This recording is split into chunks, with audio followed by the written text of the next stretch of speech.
disappearance of Jared Negrete. Jared Michael Negrete is a missing person who was last seen on July 19th, 1991. Jared had gone with his fellow Boy Scouts on a camping trip, which was the first trip that he would spend overnight. He somehow got separated from his group, likely after falling behind and then going off on the wrong trail. Jared was last seen wearing green Boy Scout pants with a tan-colored t-shirt and black high-top tennis shoes. When a search was conducted to find Jared, 12 snapshots were developed from a camera that was discovered that may have belonged to him. Most pictures on the film strip depicted the surrounding landscape, while the last image was a close-up of Jared's face. Only his eyes and nose were visible in the photograph. The 19-day search combed the area of the 11,500-foot Mount San Gorgonio. Shoe prints were found at about 10,000 feet, matching those of Jared. Also found was his backpack, as well as some beef jerky, candy wrappers, and the camera, but Jared himself was never located. The disappearance of Ben Needham. On July 24th, 1991, Ben Needham, a 21-month-old English child, disappeared on the Greek Isle of Kos. After initial searches failed to locate him, he was believed to have been kidnapped. Despite numerous claims of sightings, his whereabouts remain unknown. In October 2012, South Yorkshire police began to follow a line of inquiry which suggested that Ben had been accidentally killed and buried in a mound of rubble by an excavator driver working in a field adjoining the house where he was last seen. Extensive excavation of the rubble was undertaken by British and Greek police. One item of particular interest to the police was a dinky toy car, which they hoped to recover and believed could be key to discovering his fate. The search failed to detect any human remains or items belonging to Ben. In September 2016, the police returned to Kos to carry out further excavations. Although no remains were found, a yellow dinky car, believed to have been Ben's, was recovered. Detective Inspector John Cousins, heading the inquiry, said, "It is my professional belief that Ben Needham died as a result of an accident near to the farmhouse in Heracles, where he was last seen playing. The recovery of this item and its location further adds to my belief that material was removed from the farmhouse on or shortly after the day that Ben disappeared." In November 2018, British police said that blood found on the aforementioned toy car was not Ben's. Ben Needham was staying with his family on the Greek Isle of Kos, where his maternal grandparents had a home in the village of Heracles, near the town of Kos. He went missing July 24th, 1991. On the day of his disappearance, Ben had been left in the care of his grandparents, Eddie and Christine Needham, while his mother went to work at a local hotel.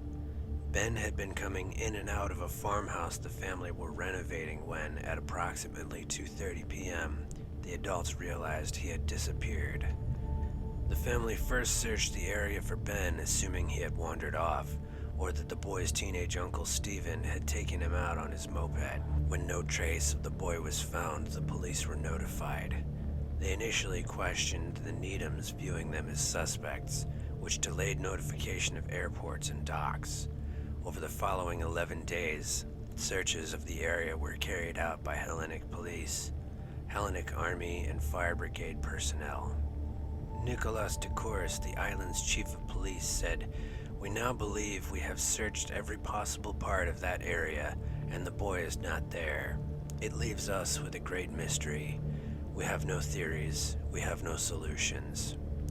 Following a request from UK Prime Minister John Major, the Hellenic Army undertook further searches of the island in January 1993. There have been more than 300 reported sightings of boys matching Ben's description, both on the Greek mainland and on Greek islands. Most were reported shortly after his disappearance during 1991 to 1992. In December 1995, a private investigator found a blond boy aged around 6 years old with a Romani family in a camp located in Salonika, Greece. The private investigator told Greek TV network ANT1 that the child said he had been given to the gypsies because his parents did not want him. Police from Varia took the boy into custody and determined that he was not Ben Needham.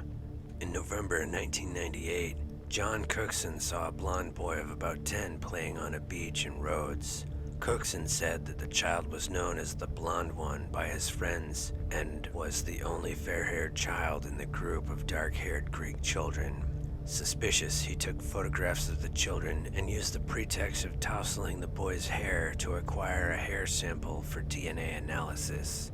However, DNA testing proved the boy was not Ben, and the Greek boy's family also provided infant photographs to prove that he was their child. In 2003, investigator Ian Crosby, aware nothing was being done to resolve Ben's disappearance, launched the first ever website to draw attention to Ben's case, BenNeedhamStillMissing.info. He began a media awareness campaign. Carey's book, Ben, published in 2013, details more about Ian's commitment to the case. In October 2003, Ian Crosby made a visit to Kos with Ben's uncle Danny, followed by further visits to meet police from Greece. Crosby was sent a photograph by a holidaymaker who visited Turkey in 1999, which depicts a number of Turkish village children, including a blonde boy who resembles the age progression photo of what Ben might look like aged 13. The Needham family believes that Ben was kidnapped with the intention of selling him for adoption or that he was taken by child traffickers. Carol Sarler, writing in the Times in 2007, said, "I have repeatedly asked police and press, British and Greek, for a single example to support this rumor. There is none. When pretty little Western European kids go missing, we know about it. If we don't know, it isn't happening. Those of us who properly investigated Ben's disappearance are certain he was not abducted. Put bluntly, a child less than 2 toddling unsupervised for 5 hours on a baking remote inhospitable hillside that is still largely unsearched is easy prey to the lonely accident." In September 1992, South Yorkshire police used electronic facial identification technique software to produce an image of how Ben might appear at age 3. The picture was reproduced on posters which were displayed at airports around the Greek islands.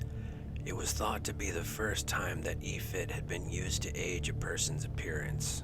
Age progression images were created and distributed again in March 2000, June 2003, October 2007, and September 2016. No trace of Ben has been found. The disappearance of Kelly Wilson. Kelly Day Wilson was an American teenager who went missing on January 5, 1992 from Gilmer, Texas. Wilson was last seen at about 8:30 p.m. on January 5, 1992, as she was leaving her workplace to go to a nearby bank to deposit her paycheck, but she never returned home. The next morning, her stepfather found her car at her workplace, and one of the tires had been slashed and was flat. Her belongings, including her purse, were inside the car, but her keys were missing. Wilson was last seen wearing a purple rugby shirt with red, gold, and white insignia and white cuffs and collar, with stonewashed cut-off blue jeans with brown loafers, and she was wearing an assortment of rings. Kelly's disappearance remains unsolved. A man named Michael Bybee was eventually arrested as a suspect in the tire slashing incident, but was considered to be not linked to Kelly's disappearance. Kelly's boyfriend at the time, Chris Denton, was named by police as a prime suspect in her disappearance, but he was never charged in the case. Denton died of cancer in 2004. In 1994, Police Sergeant James Brown, along with 7 other individuals, were indicted by a grand jury, but the case was dismissed. The disappearance of Virginia Espejo and Manuela Bouggefa. Virginia Guerrero Espejo and Manuela Torres Bouggefa, two teenage girls, went missing on April 23, 1992. Guerrero, 14, and Torres, 13, were last seen hitchhiking from the municipality of Reynosa, Cantabria, to their hometown of Aguilar de Campo, Palencia. Their disappearance remains unsolved. The case is often linked to that of the Alcacer girls, whose kidnapping and murder later in 1992 became the center of much media coverage. Manuela Torres was born in France to a Parisian mother of Algerian origin, Karima Bouggefa and Jose Torres. She and her mother had only recently moved to Spain after her parents' separation. In Spain, she became inseparable from Virginia Guerrero. On the afternoon of April 23, 1992, Virginia had asked her mother for money to buy a cake for a birthday party she was going to attend. Instead, the two girls apparently took a train to Reynosa, a small town located 32 kilometers north, to go to a nightclub without telling their families. When the party was over, it is believed that they decided to hitchhike home because no trains were running at night. The last person to have seen the girls was a woman who was leaving Reynosa in her car to return home when she saw the girls get into a white car on the main street in Reynosa. No trace of the girls has been found. The disappearance of the Springfield Three. The Springfield Three refers to an unsolved missing persons case that began on June 7, 1992. When friends Suzanne Streeter and Stacy McCall and Streeter's mother, Cheryl Levitt, went missing from Levitt's home in Springfield, Missouri. All of their personal belongings, including cars and purses, were left behind. There were no signs of a struggle except a broken porch light globe. There was also a message on the answering machine that police believe might have provided a clue about the disappearances, but it was inadvertently erased. In 1997, Robert Craig Cox, a convicted kidnapper and robber, claimed that he knew the women had been murdered and that their bodies would never be recovered. Neither their whereabouts nor their remains have ever been discovered. No investigators in the case believe Cox has any credibility. Cheryl Elizabeth Levitt was 47 years old at the time of her disappearance. She was 5 feet 0 inches, 110 pounds, with short, light blonde hair, brown eyes, and pierced ears. She was a cosmetologist at a local salon and was a single mother, reportedly very close to her daughter, Suzanne. Suzanne was 19 years old and 5 feet 2 inches, 102 pounds, with shoulder-length blonde hair and brown eyes. Her distinguishing marks include a scar on her upper right forearm, a small mole on the left corner of her mouth, and pierced ears, left ear pierced twice. Stacy was 18 years old, was 5 feet 3 inches, 120 pounds, with long dark blonde hair and light-colored eyes. Suzanne and Stacy graduated from Kickapoo High School on June 6, 1992. They were last seen around 2 a.m. on June 7th, when they were leaving the last of the few graduation parties they had attended that evening. At some point during the night, they were also seen in Battlefield. The pair planned to spend the night at their friend Janelle Kirby's house, but when they decided Kirby's house was too crowded, they instead left to go to Suzanne's home. Both Suzanne and Stacy planned to meet Kirby and the other friends at the Branson Water Park, Whitewater, the next morning. It is assumed they arrived at the residence because their clothing, jewelry, purses, and vehicles were all present at the house the next day. Levitt was last heard from at approximately 11:15 on June 6th, when she spoke with a friend on the phone about painting an armoire. The following day at 9 a.m., Kirby and her boyfriend, Mike Henson, visited the house after Suzanne and Stacy failed to show up at their home. They had planned to spend the day at Whitewater and were supposed to leave from Kirby's residence. Upon arrival, arriving, Kirby found the home's front door unlocked and entered, but found no sign of Suzanne, Stacy, or Levitt. Each of the women's cars were parked outside. She also reported to police that the glass lampshade on the porch light was shattered, though the bulb itself was intact. Henson innocently helped her sweep the broken glass off the porch, which police later determined may have destroyed potential evidence. Inside the house, Kirby found Levitt and Suzanne's dog, a Yorkshire Terrier named Cinnamon, who appeared agitated while inside. Kirby also answered a strange and disturbing call from an unidentified male who made sexual innuendos. She hung up and immediately received another call of a sexual nature, again hanging up the phone. The phone calls were jarring, but she remembered Suzanne complaining about prank calls at the residence since moving in. According to Springfield Police Department's David Asher, Kirby described the caller as teenish. Several hours later, Stacy's mother Janice also visited the house as her daughter failed to answer her calls. Janice had friends who knew employees of Whitewater and became panicked after they confirmed Suzanne and Stacy had not been there. Inside the residence, she noticed all three women's purses were sitting on the floor of Suzanne's bedroom. Levitt's purse still contained a cash deposit of over $800 from her work at the salon. Janice also saw her daughter's clothing neatly folded from the night before in the bedroom, the only clothes Stacy had possession of that night. Levitt and Suzanne's cigarettes were left inside the house, which was considered unusual of Levitt's friends and family who described her as a chain smoker. An unfinished can of Coke was also found next to Suzanne's pack of cigarettes. The lights were off in Suzanne's room and her television was showing static, suggesting they had watched a movie that night but had never turned off the television after it was finished. Janice frantically called police from the home's telephone to report the three women missing. After placing the call, while checking the phone's answering machine, she listened to a strange message, but it was inadvertently erased, as was common for most voicemails in the 1990s after being played once. Police were very interested in the call and believed it may have contained a clue, but also did not believe it was connected to the prank calls Kirby received. Stacy's parents contacted police in reference to their daughter's disappearance from Levitt's home more than 16 hours after the women were last seen, and other worried friends and family called and visited the house the following day.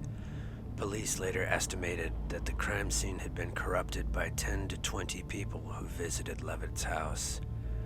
Upon the officers' arrival, the scene showed no signs of a struggle except for the shattered porch light.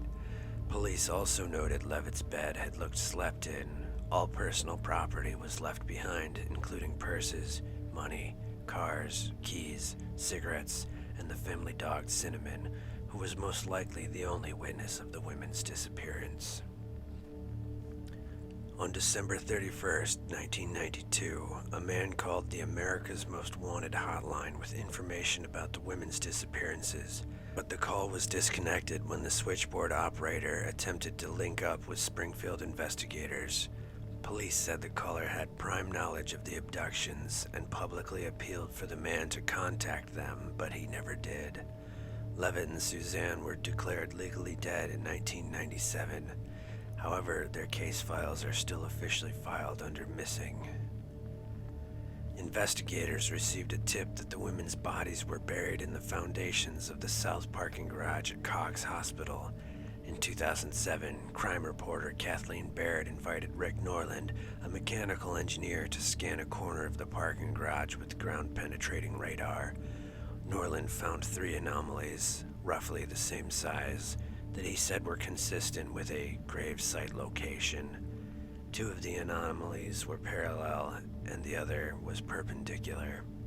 Springfield Police Department spokesperson Lisa Cox said that the person who reported the tip provided no evidence or logical reasoning behind this theory at the time or since then. She also said the parking garage began construction in September 1993, over a year after the disappearances.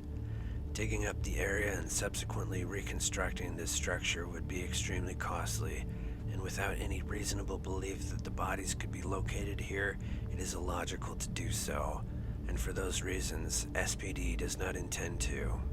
Investigators have determined this lead not to be credible. Darrell Moore, a former assistant at the Greene County Prosecutor's Office, said the tip came from someone who either claimed to be a psychic or claimed to have a dream or vision about the case.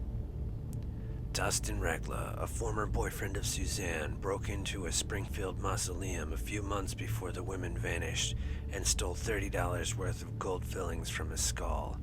Police looked at Regla because Suzanne had given investigators a statement about the mausoleum break-in and was rumored to be a probable witness against Regla in court. Regla and his two friends that helped in the mausoleum robbery were known to be together and in the area the night the women went missing.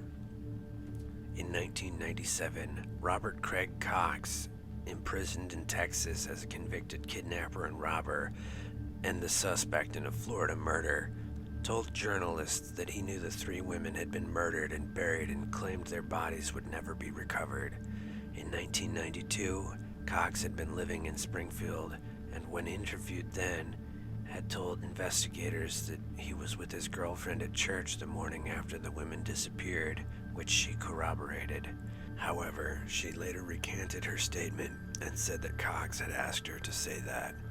Cox also stated that he was at the home of his parents the night of the disappearance, and they confirmed that alibi. Authorities were uncertain if Cox was involved in the case or if he was seeking recognition for the alleged murders by issuing false statements. Cox stated to authorities and journalists he would disclose what happened to the three women after his mother died. As of 2024, the case remains unsolved in spite of nearly 5,000 tips from the public. Some people disappear without a trace, as if the hand of some eldritch thing reached out from the shadows and took them. Some no doubt met a terrible end at the hands of their fellow man. Others still came by their fate by their own hand. Whatever the case, if you have any knowledge of the fate of any of the aforementioned cases, reach out to the relevant authorities so that the families of the missing might find some closure. Like and subscribe if you've enjoyed this narration. Expedition Mystery, signing off.